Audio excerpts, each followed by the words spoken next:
Hello, today is Thursday, January 21st, 2021. I'm Joe Schmidt from TC2, and this is Staying Connected. On today's podcast, I'm joined by Kevin DiLallo, a partner at LB3, and a guy that has worked in the wireless space and on enterprise mobility deals for a long time. In fact, Kevin and I have been around long enough that we've been part of the evolution of cellular services. From the early days of low-speed analog 1G service to today's rollout of high-speed digital 5G service. It's been quite a ride, and 5G could deliver some incredible opportunities for transformation. We have so much to talk about that this will be part one of a two-part podcast series. Hey, Kevin, welcome to the podcast.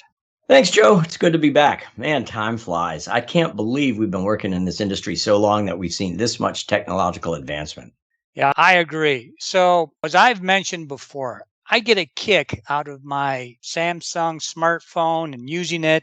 I run speed tests whenever I see I'm connected to 5G just to check the speeds that I can get. But frankly, for a consumer like me, there's really not a lot of difference in the performance between 5G and 4G.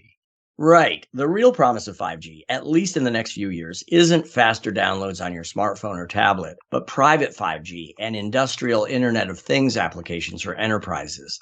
Despite the tsunami of provider hype, there are several obstacles to widespread deployment of 5G network services for consumer voice and data use, which unfortunately will place this service out of reach of most Americans for at least a few more years.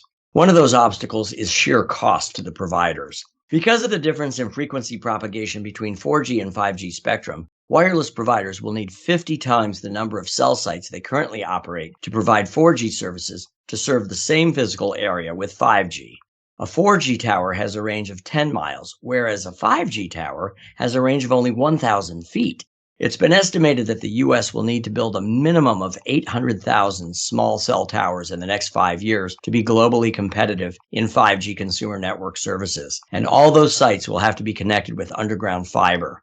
The effort, not to mention the cost of siting, procuring the equipment, and building those sites is Herculean. So, Kevin, as you know, I live in Chicago, right smack downtown, where deploying 5G service probably isn't quite as difficult and is probably much more profitable for my provider than it is reaching some rural part of the U.S. Joe, your instincts are correct. And another cost the providers have to cover is the price of spectrum. Spectrum has become so expensive that it's actually threatening the financial viability of the industry's two largest players. Both AT&T and Verizon Wireless are carrying huge debt loads, with AT&T's being significantly greater than Verizon's. The latest spectrum auction raised $70 billion for the U.S. Treasury and $13 billion to buy out existing licensees. Judging by stock performance alone, T-Mobile is the healthiest of the three current wireless leaders, and it's relatively well positioned for 5G with the haul of spectrum it got from Sprint. Look to T-Mobile to be the leader in 5G consumer wireless network services in the near term. Yep. I read in the Wall Street Journal this week that in all, it could cost providers over $90 billion once all of the costs are settled. Yeah, that's a huge number, but that's not the only challenge facing consumer 5G. Another hurdle comes from municipal governments. Cities and states have sued the Federal Communications Commission to challenge a heavy-handed 2018 FCC order that preempted state and city control over their own rights-of-way and eliminated local zoning and environmental considerations when granting permits for small cell construction and burying of fiber. The case will be heard on appeal to the Ninth Circuit Court of Appeals on February 10th. If the states and cities win and the case doesn't go to the Supreme Court, the already slow deployment of 5G small cells will be delayed even longer. Consumers are also of mixed minds regarding 5G. While most consumers want improved network capacity, speed, and performance, there's a lot of concern and misinformation about the huge proliferation of small cells and the additional radio frequency radiation they'll emit. Given the sharp increase in the density of cell sites and the much higher frequencies of 5G millimeter wave spectrum, there's no debate that 5G will pump significantly more radiation into the environment. And it's not clear that earlier government studies on the health effects of radiation from cell phones would apply to 5G frequencies, whether they are emitted from a personal device or from cell sites. Yeah, and there's more than one conspiracy theory out there about 5G and its impact on users and the environment. So, sounds like 5G is not a slam dunk winner, at least for now.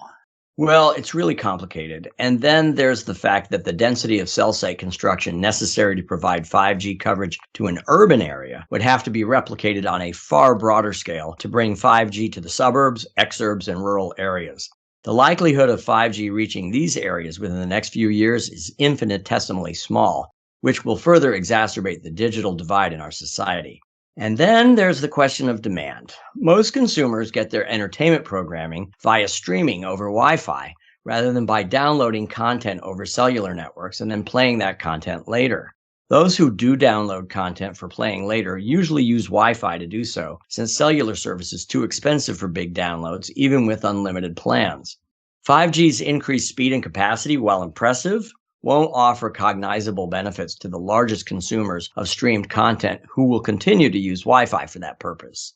Finally, the standards for 5G in this country are still evolving and are very much in flux, with our three leading wireless providers each offering and still developing its own distinct flavor of 5G. Until the industry settles on a leading standard, equipment choices will likely be limited as no manufacturer wants to commit to a standard that consumers ultimately reject. Remember WiMAX? Yeah, I sure do. Something else you could probably throw in there is another issue, and that's that some of the world's leaders in 5G, like China's Huawei, they aren't even allowed to offer their technology in the US and in a lot of other countries. Yeah, you're right, Joe. I guess this is a long way of saying that leading wireless providers realize they're going to have to provide more sophisticated value added 5G services to private industry and the public sector if 5G is going to be financially viable at all. As a result, they're simultaneously spending half their efforts trying to sell the public on virtually non existent 5G network services, and the other half of their efforts developing industrial and municipal applications for so called private 5G networks. The problem is that the latter has not been their business model to date, so they're going to have to adapt to a different type of marketplace. Enterprise wireless services have traditionally been just consumer wireless services sold in bulk to a larger user group. Okay, thanks, Kevin. And that's actually a good setup for part two of our podcast on 5G. On the next podcast, we'll look at what private 5G is and how your company might benefit from it. In the meantime, if you'd like to talk about your company's mobility requirements, you can contact Kevin, me, or any of our LB3 and TC2 colleagues by giving us a call or sending us an email. You can also stay up to date by subscribing to Staying Connected, checking out our websites, or by following us on LinkedIn.